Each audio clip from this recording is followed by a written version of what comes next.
Hey guys, welcome to my channel. I am Anvita Chaudhary and today we are learning about Chandrayaan 3, which is the biggest mission for India and important mission, and the world is also looking after this one. So let's learn about this. Indian Space Research Organization ISRO, भारतीय अंतरिक्ष अनुसंधान संगठन, ये second attempt है soft landing on the moon Chandrayaan 3। ये जो launch होगा 2:35 PM पे लॉन्च होएगा फ्राइडे को जुलाई 14, मतलब आज के दिन। कहाँ से होएगा? Satish Dhawan space centre, Sriharikota. Launch vehicle है इसका मार्क 3 LV-M3। चंद्रयान 3 पर खोजबीन करने के लिए इसरो ने द्वारा तैयार किया गया यह तीसरा चंद्र मिशन है। जो पहला चंद्र मिशन था हमारा वो ऑर्बिटर का था, as we all know that was successful. वो ऐसे ऑर्बिट के लिए, मून के ऑर्बिट के लिए भेजा गया था। जो हमारा सेकंड मिशन था चंद्रयान मिशन, वो अनसक्सेसफुल था। अनफॉर्चुनेटली वो सक्सेसफुल नहीं हो पाया था। जो ये वाला मिशन है इसमें चंद्रयान 2 के समान एक लैंडर होगा और एक रोवर होगा, लेकिन इसमें ऑर्बिटर नहीं होगा। इसका प्रवाहमान मॉड्यूल एक संचार रिले उपग्रह की तरह व्यवहार करेगा। इसका प्रोपल्शन मॉड्यूल है वो एक कम्युनिकेशन रिले सैटेलाइट की तरह व्यवहार करेगा। ठीक है। When will it reach the moon, ये मून पे कब पहुंचेगा? अकॉर्डिंग टू इसरो ऑफिशियल, जो चंद्रयान 3 है वो लूनार ऑर्बिट पे, ये सबसे इम्पॉर्टेंट इसलिए है क्योंकि ये लूनार ऑर्बिट पे भेजा जा रहा है almost after its 1 month after its launch, 1 महीने बाद ये पहुंचेगा। And its lander Vikram and rover Pragyan are likely to land on the moon on 23 August. मतलब 1 महीने बाद ये पहुंचेगा। और जो इसका लैंडर विक्रम है और रोवर प्रज्ञान है उसको 1 महीने से ज़्यादा 10-15 दिन और लगा लो, मतलब 23 अगस्त तक वो वहाँ पहुँचने की आशंका है। The mission objectives of Chandrayaan, क्या इसके ऑब्जेक्टिव्स क्या हैं, मिशन के उद्देश्य क्या हैं?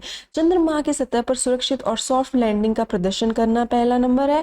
चंद्रमा पर रोवर की गतिमान का प्रदर्शन करना। स्थानिक वैज्ञानिक प्रयोगों का आयोजन करना। Notably, the landing site of the latest mission is more or less than the same as the Chandrayaan 2। जो महत्वपूर्ण से नवीनतम मिशन की लैंडिंग स्थान चंद्रयान 2 के करीबी ही है। चंद्रमा के दक्षिण ध्रुव के पास 70 डिग्री की आशंका है, मतलब ये साउथ पोल की 70 डिग्री लैटिट्यूड पे होएगा। ये इम्पॉर्टेंट इसीलिए है क्योंकि आज तक 70 डिग्री, मतलब यहाँ पे अगर हम देखें किसी ने लैंड नहीं किया है। ये यूएस का सर्वे 07 जो था वो भी यहाँ 40 डिग्री तक ही इसने किया था इक्वेट। ठीक है। जो हमारा होगा ये 70 डिग्री पे होएगा। That's why it's the most important mission for India and for the world also. अगर यदि सब कुछ अच्छे से होता है तो चंद्रमा के दक्षिण ध्रुव के पास सॉफ्ट लैंडिंग करने वाली दुनिया की पहली मिशन बन जाएगी। Will become the world's first mission to soft land near the lunar south pole. और किसी ने आज तक वहां लैंड नहीं किया है और ये हमारा चंद्रयान 3 फर्स्ट मिशन बन जाएगा। चंद्रमा पर अब तक हुए सभी पिछले अंतरिक्ष यान की जो इक्वेटर क्षेत्र में उतरने का कार्य है, चंद्रमा के इक्वेटर से कुछ डिग्री उत्तर या दक्षिण के एक लगभग आशंका पर है। अब आप ये देखेंगे, आज ये यहाँ पे मान लो ये इक्वेटोरियल लाइन है। ठीक है, I am sorry for this.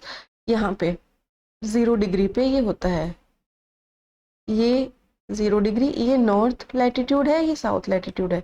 तो यहाँ पे उतारना इज इजी। ठीक है। यहाँ पे जो है साउथ पोल में अगर हम देखें तो it is not easy. 0 degree, 20 degree, ठीक है, 20 degree and here it is 40 degree. जो यूएस का सर्वे 07 है वो भी आज तक सिर्फ 40 डिग्री तक ही गया है। जो हमारा मिशन है वो यहाँ जाने तक का है। 70 डिग्री हम ये जानते हैं, ये 90 डिग्री तक का होता है, तो ये 70 डिग्री यहाँ तक।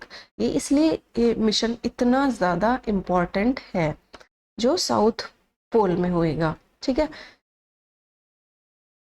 Y no one goes to south pole? South pole अब हम पूछेंगे, अगर हम सोचें कि क्यों भाई सब यहाँ पे नॉर्थ पोल में ही इधर ही जाना सब क्यों पसंद करते हैं, why everybody goes this side not in the south? So इसका एक रीज़न है, वो रीज़न ये है यहाँ की जो सतह है समतल और स्मूथ है बहुत ज़्यादा, ठीक है, बहुत अधिक ढलाने हैं वहाँ पे, very steep slopes are almost absent, है ही नहीं, जो अगर हम नॉर्थ की बात करें, नॉर्थ पोल की, और पहाड़िया ज़मीन की निम्नताओं की कमी है, वहाँ पे कोई भी पहाड़ क्रेटर्स कुछ भी नहीं है, जो सनलाइट भी वहाँ पे बहुत अबंडेंस में प्रेजेंट है नॉर्थ पोल में। अगर हम देखेंगे at least on the side facing the earth, जो अर्थ की साइड फेस कर रही है, मून के दो साइड होती है, एक अर्थ की साइड फेस करती है, एक बैक साइड है, ठीक है, तो जो अर्थ की साइड जहाँ पे मोस्ट सैटेलाइट्स जाते हैं वहाँ पे एटलीस्ट सनलाइट अबंडेंस में प्रेजेंट होती है, दस offering regular supply of energy,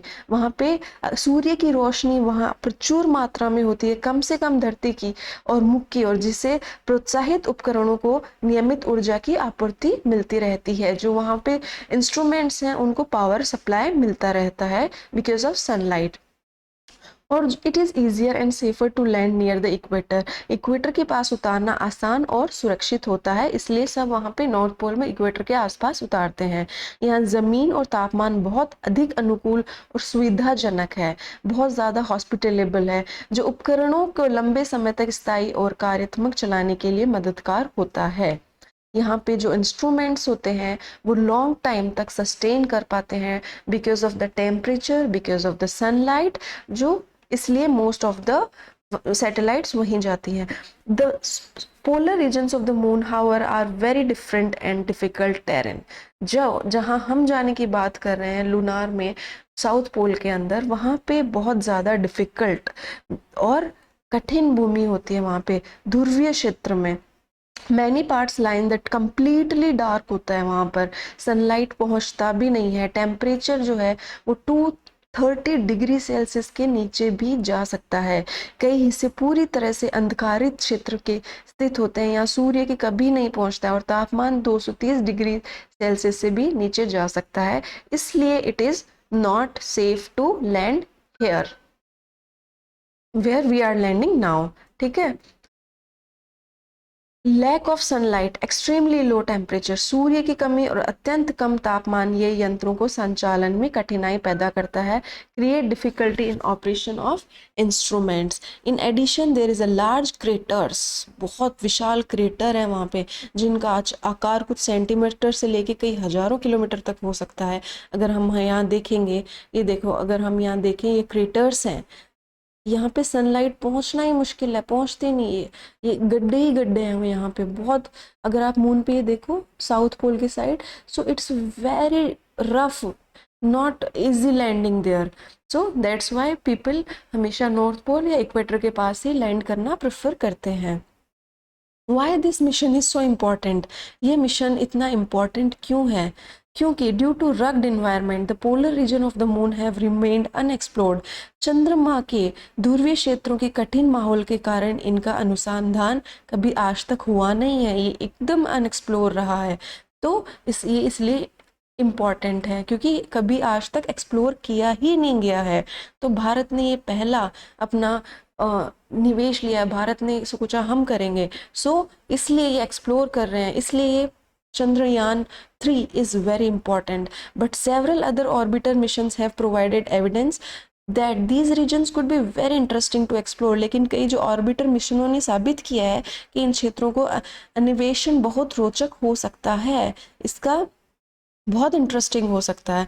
सो वहाँ पे प्रेजेंस ऑफ आइस मॉलिक्यूल की भी प्रेजेंस का वहाँ पे इंडिकेटर है, और वहाँ पे इस क्षेत्र में गहरे क्रेटरों के सामान्य मात्रा में बर्फानी मॉलिक्यूल की मौजूदगी का संकेत है।